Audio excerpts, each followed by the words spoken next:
Sometimes when we begin to question our faith or have doubts about our tradition, it can feel like we are wandering out into the desert. When we take a step back and honestly evaluate organized religion in the 21st century, many times it doesn't make any sense. The more we cling to it and try to save it, the worse it becomes. In addition, widespread abuse, cover-ups, and victim shaming cause some of us to question whether it will ever be right again.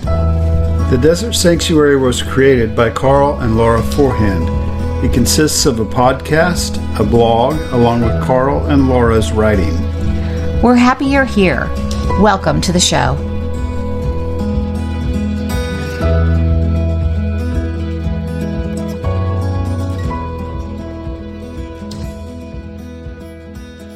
Hi, welcome to the Desert Sanctuary. We are glad that you are joining us today. I don't know about where everybody else is, but it is March 11th that we're recording this, and it's snowing here in Northwest Missouri. Yeah. So that's a little bit of a surprise for us, but that is Missouri weather, I suppose. And it has already snowed once this week. Yeah. Oh, that's true. I was gone by the afternoon, so hopefully this will be gone too. But anyway, we're glad that you guys are with us today. I'm looking forward to our interview with Chad, but before we start into that, what would you like to share with the listening audience? I'd like to say a couple of things that I always say this, the book is down to $2.99 and stuck there now. So well, go get it then. I think this is airing April 1st or something like that, but it may still be on sale, but it's still worth it anyhow. The other thing was about our book, The Hotel. It's still under $5, and I don't know why. Amazon's just marked it down. So I'm sure I don't make any money from that. But that's a 72,000 word novel. I have really had a good time telling the story. Yeah. Somebody gave me a bad review though today and hurt my feelings. Okay. And said I was delusional. I don't know what the word was. Yeah. It was something of damage deep. Damage. That was it. Damage. I don't know what it was. But anyhow, I'm glad we're better at not taking that so personally. Yeah. It's just interesting. Kind of part of the deal. No, somebody who doesn't know you and they can attack your character. It's just interesting to me that we do that so easily, especially with social media. But But that's not what we're here to talk about today. We have a guest. Yeah. Who is it? Well, Chad Bahl, and I just met him like literally 5 minutes ago. So I'm really excited about this conversation. Chad is a doctorate of theology and ministry candidate at Northwind Theological Seminary, where he specializes in the study of open and relational theology. Bahl is the author of God Unbound, an Evangelical Reconsiders Tradition in Search of Truth, and he's the author, editor of Deconstructing Hell, Open and Relational Responses to the Doctrine of Eternal Conscious Torment. So welcome to the podcast. We're glad you're at the Desert Sanctuary today, Chad. Thank you, Karl and Laura. I appreciate you having me. I'm excited. Yes, we are too. So Northwind is Thomas J. Ord, right? Okay. So I didn't know that. Familiar with Tom, and we know several people kind of in that vein. Yeah, of course. I think that what's really interesting, and we're going to hear your story, but I think what's really interesting is that open aspect of theology. If we can keep that, then maybe we can all keep evolving. I was thinking that you're a different place than we are. You're not the same point in the road as we are. But you should be able to move past where you are towards where you seem to be drawn, however you see that. Something's drawing you, and get those questions answered and keep asking them. And it seems like with a mindset like that, where we didn't all have to control each other, that we could just move on down the road. Yeah, I like a philosopher once said that you can never step in the same river twice, right? Reason being is it's always changing, right? By the time your foot's halfway in, it's different than when you started. So, I think we're all becoming, we're all in process. So I agree with that. I think, if we realize that, we can walk together, and none of us knows where the road ends, but anytime we draw a circle around it and say, this is it, then that leads us to stop thinking, number one, and also to try to prove other people wrong. Yeah. Instead of moving forward. We really want to hear your story, Chad.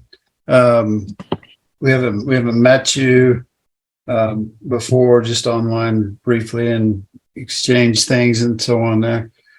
Tell us about you in whatever detail you want to tell us. Sure. Well, yeah, like I said, like you guys had said, Laura kindly gave a little bit of my bio, but I'm currently a student of Dr. Thomas J. Ward's at Northwind Theological Seminary, pursuing my doctorate degree in theology and ministry. So I'm super excited about that.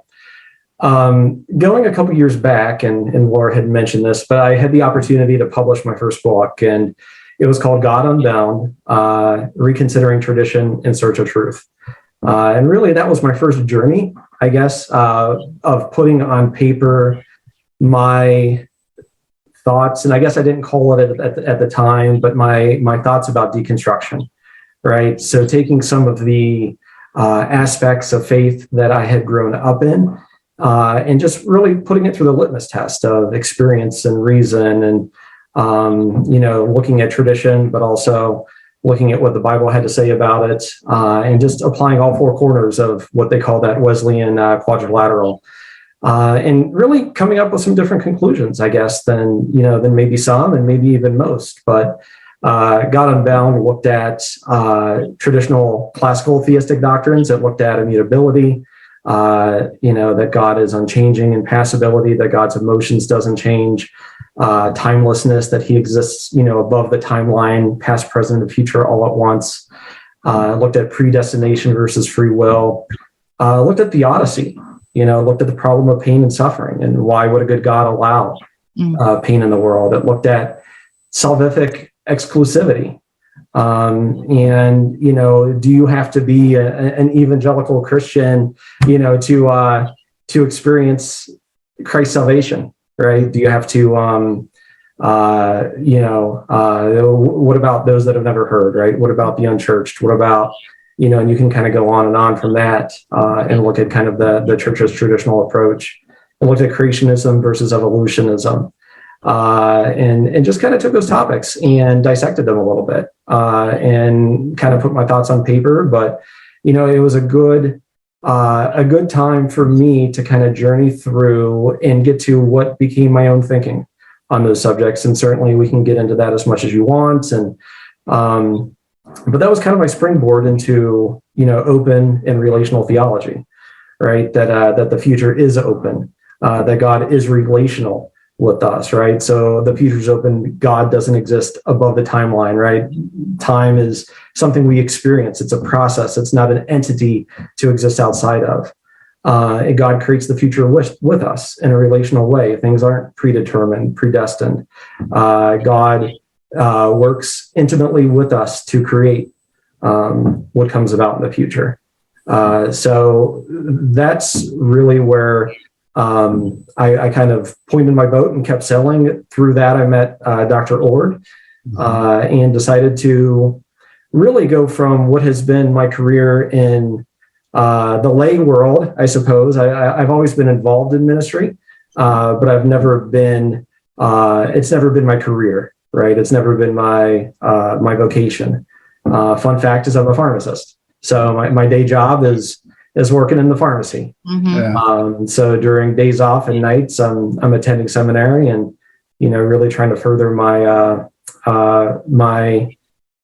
knowledge. But I guess getting into Deconstructing Hell, really the conversations that came out of that initial book, and if there's a theme to my life, if there's something that I've really wanted to strive towards, it's obviously growing in my relationship with God, but it's also helping other people along that journey as well.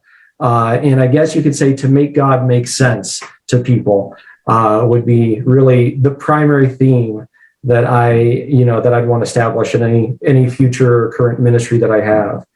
The two biggest roadblocks in that, the two biggest things I think that really kind of create the atheistic mindset that make people reject God and that relationship that he offers is, in my mind, the question of theodicy.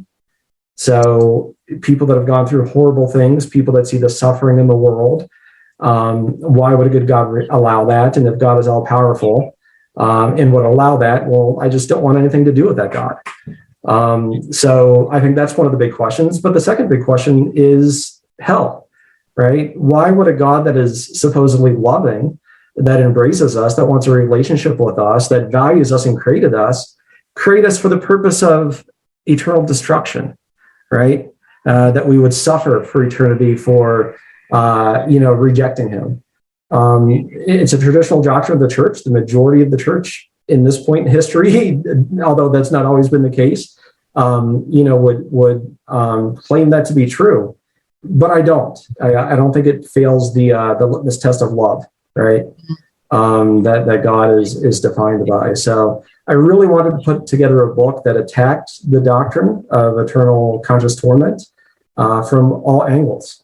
And so that was kind of the onus of putting together the Deconstructing Hell book, and I'm sure we can get into that as we chat. Mm-hmm. Yeah, hell was one of the first things for me in my journey to consider.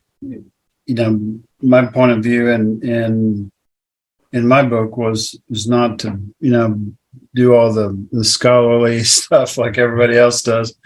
I just talked about hell from the sense of God being a parent, God being a father, and then my role as a father and how it played out for me after doing it.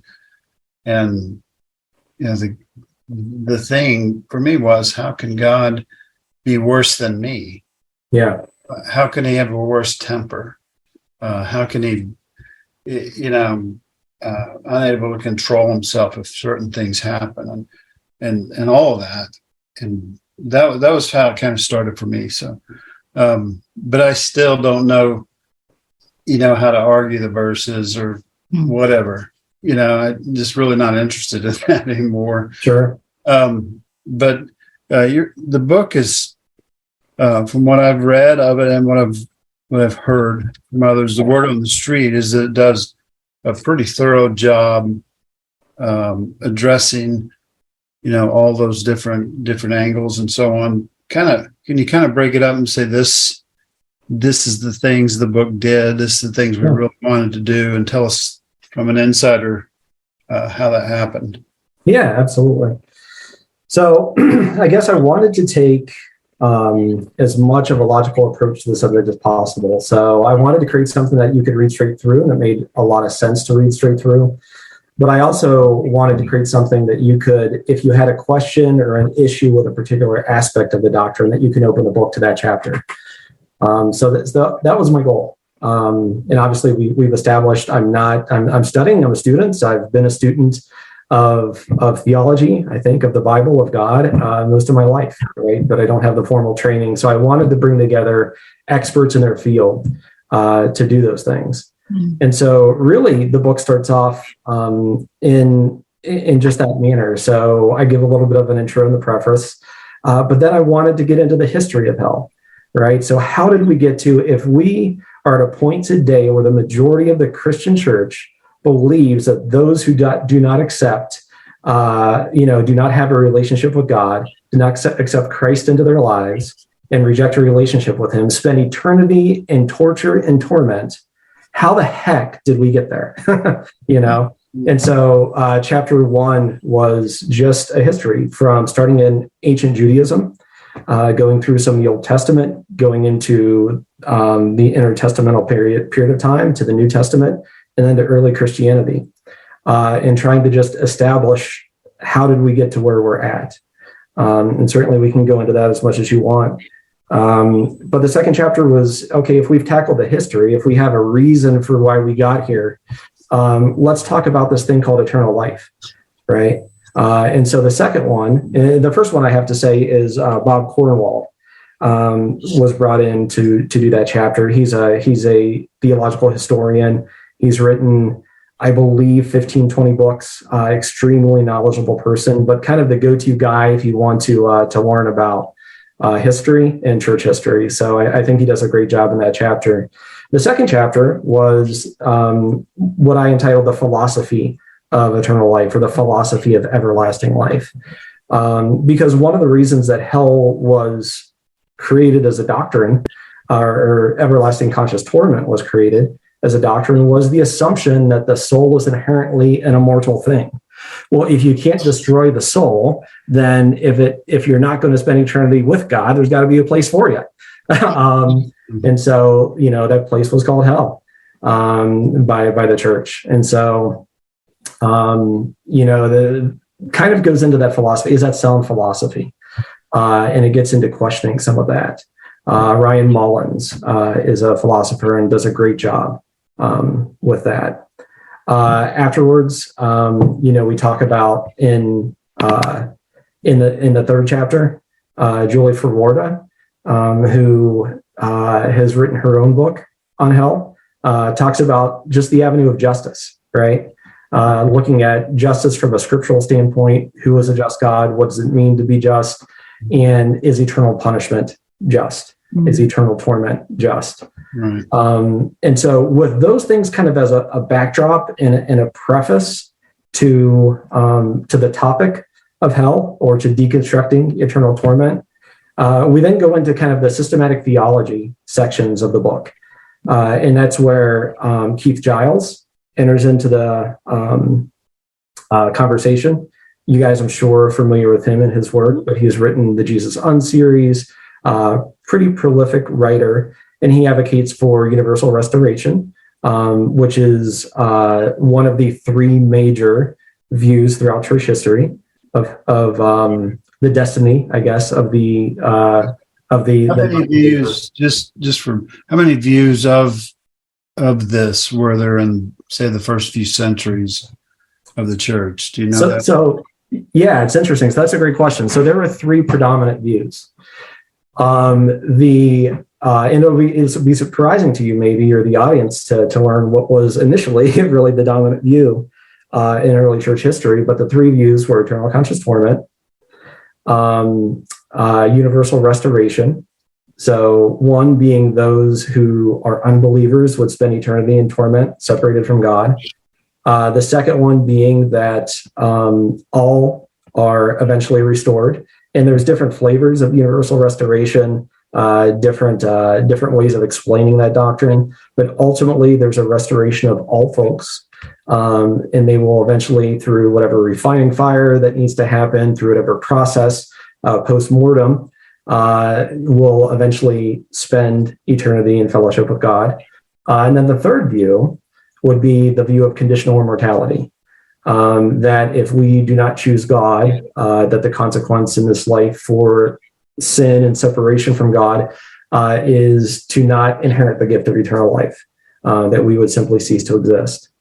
But fun fact, since you mentioned early church history, there were six, they were called catechetical schools in early church history. And out of those six, and these are what the kind of institutions of higher education came from, right? These were the initial ones. But out of those six, one taught eternal conscious torment, one taught conditional immortality, four of them taught universal restoration. So, if that gives you, I guess, any sort of thinking into some of our early church thought, certainly eternal conscious torment was not always the majority view. Yeah. How much of that was influenced by Dante and things like that? We just painted different pictures to go along. So, but that's a good point. I mean, we can riff on that for a second. I mean, I think there was a lot of influence. And really, Bob covers this fairly well in his chapter, so I encourage the reader I might not be representing everything accurately, but I think a big driving force for the development of the doctrine of eternal conscious torment in the early church was seeking out what they thought might be just and justice, right? There was a lot of persecution going on in the early church. There are a lot of folks that were trying to put down and put to death followers of Jesus. Yeah. And I think, it's easy for us, right? And here I'm not defending it. I'm just trying to reason how it came to be, but it's easy for us sitting in a middle-class environment to judge those who would want to see others punished. But people that are suffering sometimes have a different idea of what justice should mean and how that should be meted out. And I think a lot of the early Christian thought was, well, those who punish us in this life will be punished in the next life. And that sort of philosophy pervaded a lot of early Christian thought. And so when the church ceased to be persecuted, I think that became a means of control then that the church instituted. So we weren't necessarily being persecuted externally anymore, but now internally, right? We don't want you to rebel. We don't want you to disagree. And if you do, there's going to be a punishment, right? We want to keep you here. We want to keep you thinking what we're teaching. Yeah. Right. We don't want you to question. Now he's leaning forward, congregation. So, I think there's a lot of philosophy that drives that doctrine that is super extra biblical and not what Jesus taught in the Gospels. But there's reasons why we got there. I think Dante's pictures furthered that a lot. And I think the teachings of Augustine was the linchpin because he was so influential. He was influenced by Plato, who said that the soul is inherently immortal. And so with believing that, it really helped solidify for him and therefore the early church at the time, the doctrine of eternal conscious torment. But, I make the argument in the book, and we all make the argument that is not sound philosophy. It gives you a reason, doesn't give you a sound reason.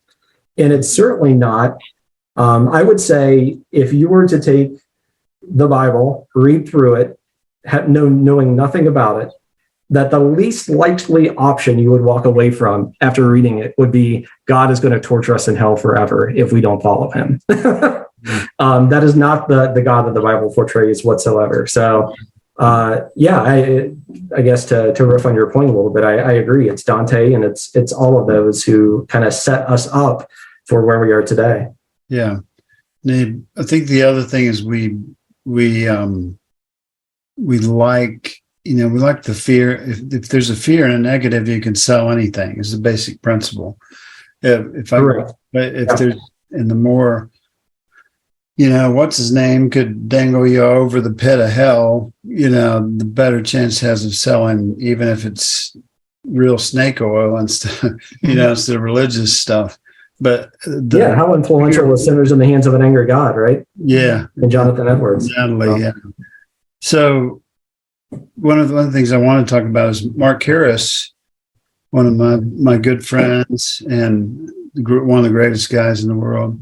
He wrote a chapter on the trauma produced by hell, right? So fun story. And I think this is one of the best things to come out of Deconstructing Hell so far, is when we were putting the chapters together, Mark saw me kind of putting some information online and contacted me saying, hey, do you have a kind of a psychological perspective for this book? The damage of hell indoctrination and, what that does psychologically to a person. And I said, no, but I said, I would love it. I said, the downside to that is the deadline for everybody submitting their chapters is in 2 months. What can you do? He goes, watch me. Within 2 weeks, he submitted his chapter. It was fantastic. And he wrote me as he was writing that chapter. He goes, you know what? I'm so inspired by doing this. I'm going to take this and write my own book. Yeah. And the Diabolical Trinity, which is going to be published in the next, couple of weeks, I think, came directly from Deconstructing Hell and his experience in writing that chapter. So I'll say that's probably one of the best things to come from the book so far. He sent me his chapter. I'm excited. I haven't read it yet, or his book, but I'm excited to read it. Yeah. So not only is Chad's book going to introduce you to that topic and the rest of the stuff, the rest of the story, but it's also going to lead directly into, well, what do we do about we believed wrong? There's trauma, there's wreckage. I think that's the number one thing with religion. Yeah. evolving, is to evolve. We're going to have to go patch up all the wounded. There needs to be a lot of healing before we do anything, to change the church. Anyway, I got off on a side trail there. Where was I going? No, Karl, I agree with you 100%. And I appreciate Out in the Desert, your book, and for all of the things that it illuminates in those regards, right? Mm-hmm. You talk about one of your ending chapters is, finding community in the desert. And ultimately, I think that's the important part, right? I don't care if you attend a building with a steeple on top, or if you're in really close relationship with a bunch of people online doing podcasts like us. It's the community that's important. It's the fellowship that's important. And it's the healing process that can take place when you're with like-minded people. Yeah, so I agree 1,000% that is probably the most important thing when you come out of deconstruction and looking at some of the damage, that some people have experienced. Yeah. We noticed it in this, that as we shed toxic beliefs, as we moved on to better practices, better longings, or whatever you want to call it, went inside, we really got to know ourselves. Then there was work out there to be done in recovering that. I think that's what Mark is going to bring so much to this conversation. So I'm glad that all happened inside, an egg inside of your creation. So that's great. Yeah. Anything? Yeah. I don't know. I like this, to me, is a very, how I get, this is a very academic conversation. And so I'm like academic as far as like, I'm a second grade teacher. So, yeah. But the word that keeps popping up for me is the whole relational aspect. And I don't know where I want to go or what kind of question I want to ask about that. Yeah. And maybe it has something to do with, the ideal of universal restoration. If we think about, that, the kingdom of God is within us, or, somehow we are all connected because of the divine that is in us. Is there any need for like these three, I guess, schools of thought that you had mentioned earlier? I mean, if we all have, the kingdom of God within us, or the divine within us, are we already in relationship? And is there any, I don't know where I'm going with this question, but like, is there? No, I think I know. Yeah. I mean, okay. All right. Clean that up for me, because. No, that's fine. So, one of the church that I'm going to, currently, I sat down with, one of the pastors, and we were talking about the development in this book. And that was one of the things that he posed to me, just in a different way, maybe from a completely different angle too. But he said, why focus on hell, right? Mm-hmm. Why focus on the downside, if the goal is the relationship? Mm-hmm. And I said, that's a good question. And I think that's a question you're asking too. Is it a necessary question? I think it's necessary as so far as I'll go back to achieving kind of the goal that I want in my life as a person. The making God, making sense. There's a whole bunch of people out there that don't experience that divine, right? That don't experience the fruit of the access that they have to that relationship, to a very relational God, because they're turned off by such stark misconceptions of God. So I think the purpose and the importance of the discussion, it becomes academic, I guess, and maybe I'm a little more academically minded, and so that's how the book got constructed the way it was. But the point is not the academia. The point is not the intellectual conversation. It's giving people good reasons to say, this information that you've been given all your life is wrong, and here's why. And let's not focus on those three alternatives, because that's not the point. The point is the relationship. Yeah. The point is the experience of the divine in our lives. And having that experience as we walk through life, you know, and through the hard times and the difficulties, having this being, and that's Open and Relational Theology, right? Having this being that is the most powerful being in the universe, the creator of all things, intimately involved in every aspect of who you are, regardless of where you are. Is that in a church? Is that in the desert? Right? But there, where you are. That's right. So you're right. In a sense, it's not a necessary conversation for the people it's not necessary for. But it's important for the people that are struggling because of some of those roadblocks that I think tradition has set up. Yeah. And I totally relate to those roadblocks. I mean, I think that's, you know, I've shared very openly on this podcast and other podcasts, just, you know, how that there is a roadblock between like me and ultimately experiencing a divine, like outside of myself. I feel like I've tried all my life and thought, you know, inside the church that I had that until I realized that I didn't. No, you didn't.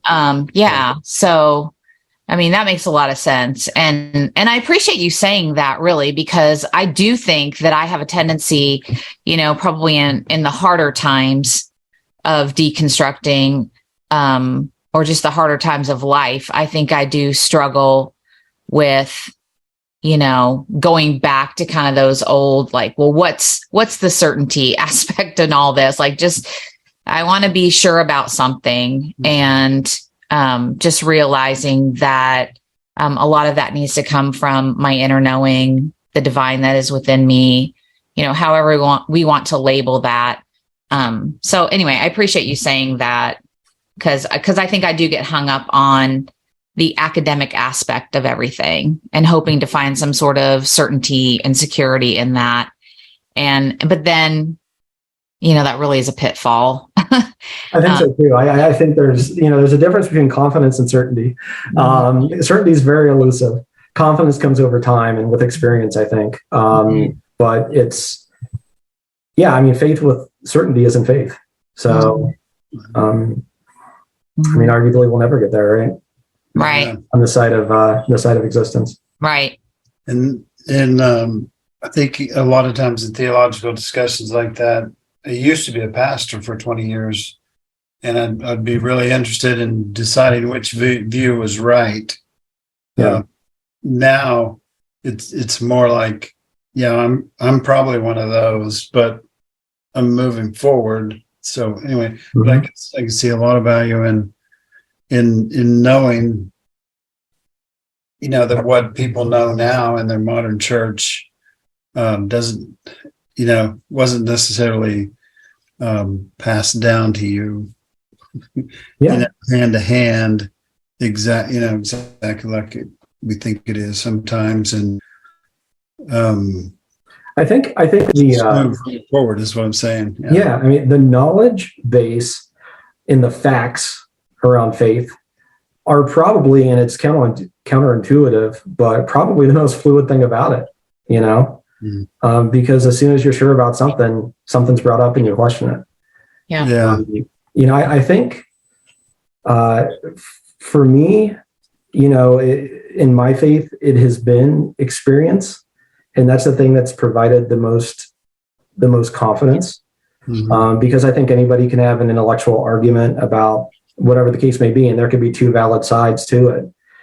But I think your experience is fairly paramount. I mean, in the evangelical circles I grew up in, they called it that God-shaped hole, you know, inside their hearts. And in the circles that I'm in now, you know, it's not called that so much, but there's a theologian, he's considered the father of modern liberalism, but I appreciate him very much. And his name was Friedrich Schleiermacher.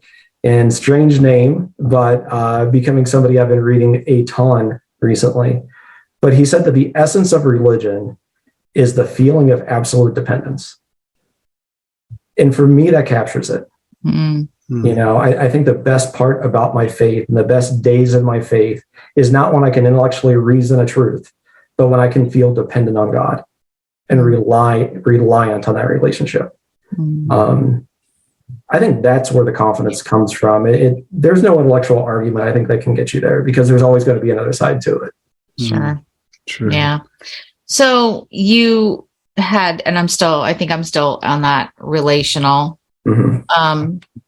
vocabulary word, but you'd mentioned something about being like in like-minded communities, whether you're in a church or out in the desert or on, platforms such as this.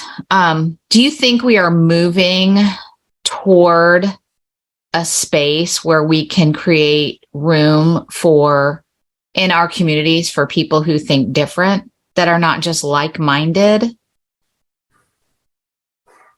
Yeah, that's a good question. That's a stumper. Yeah, right. I mean, because in a sense, you have to be like-minded, that you're willing to, everybody agrees that we can disagree. Right. Right.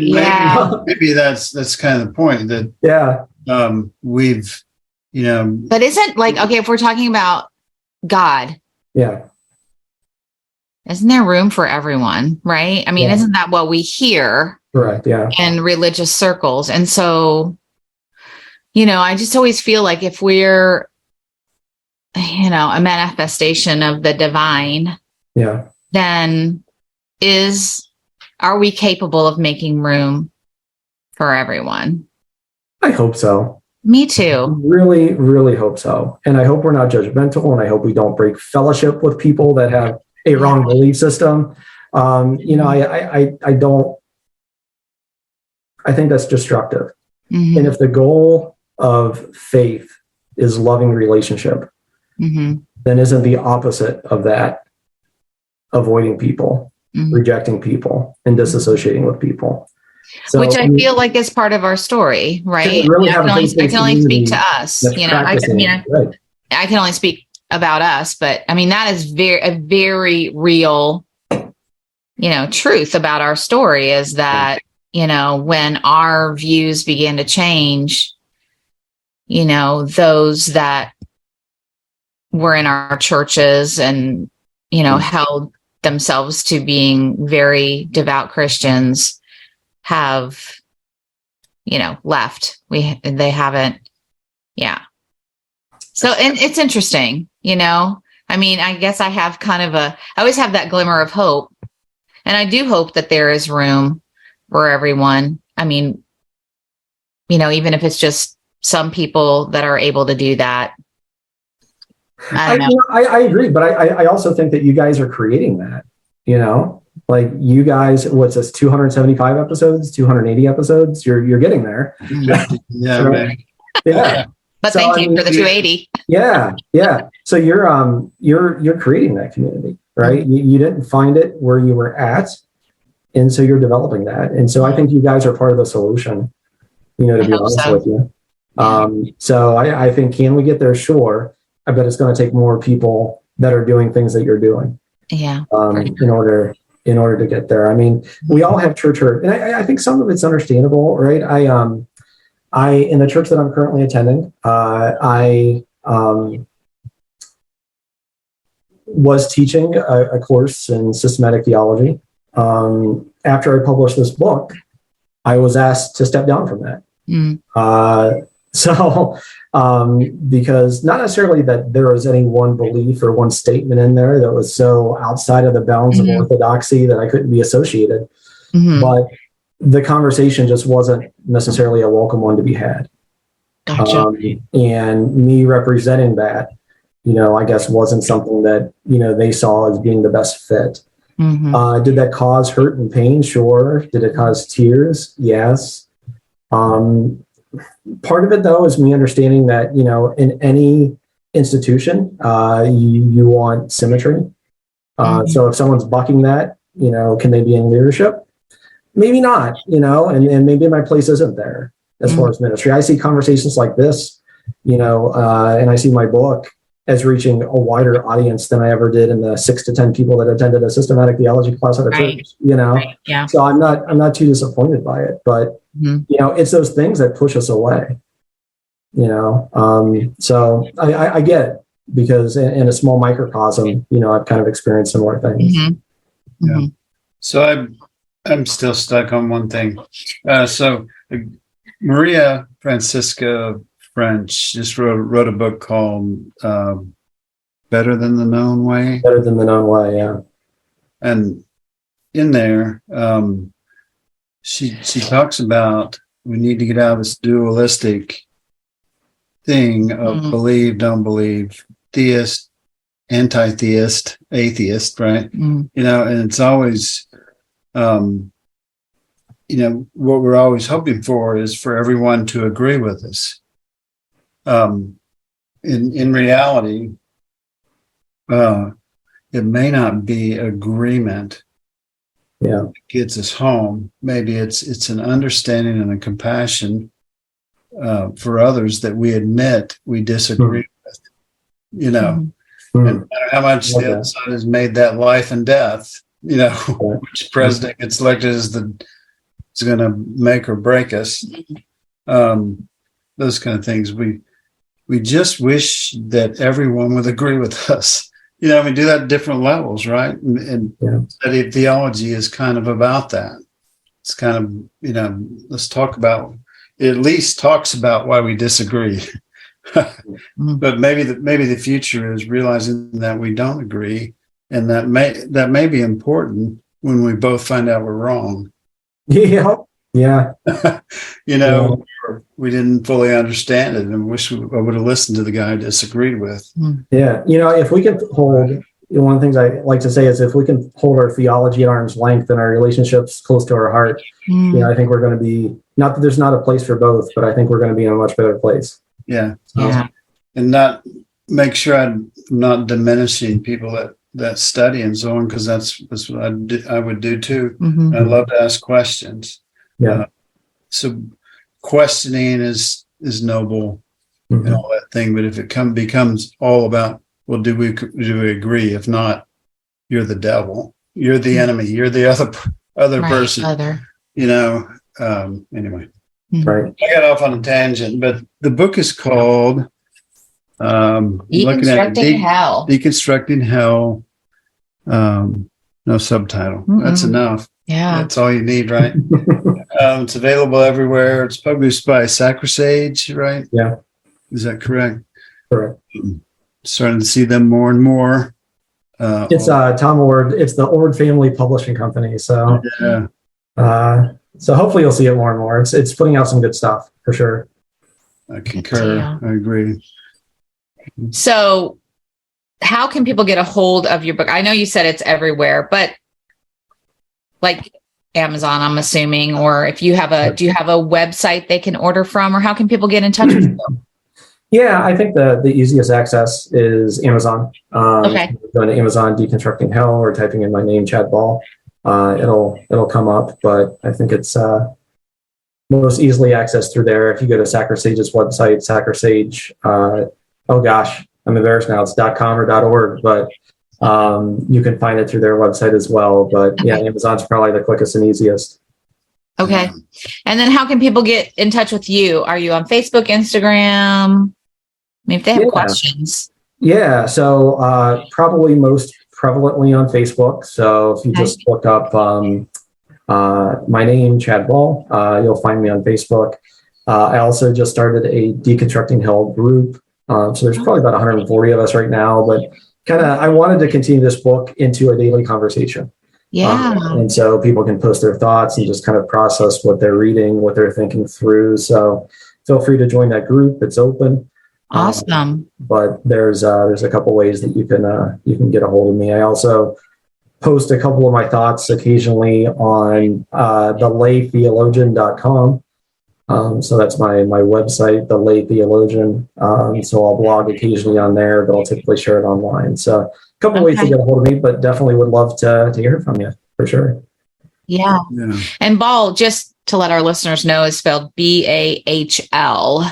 Correct. So kind of a little different spelling. So in case people are looking you up and can't find it under their traditional Ball spelling. Yeah.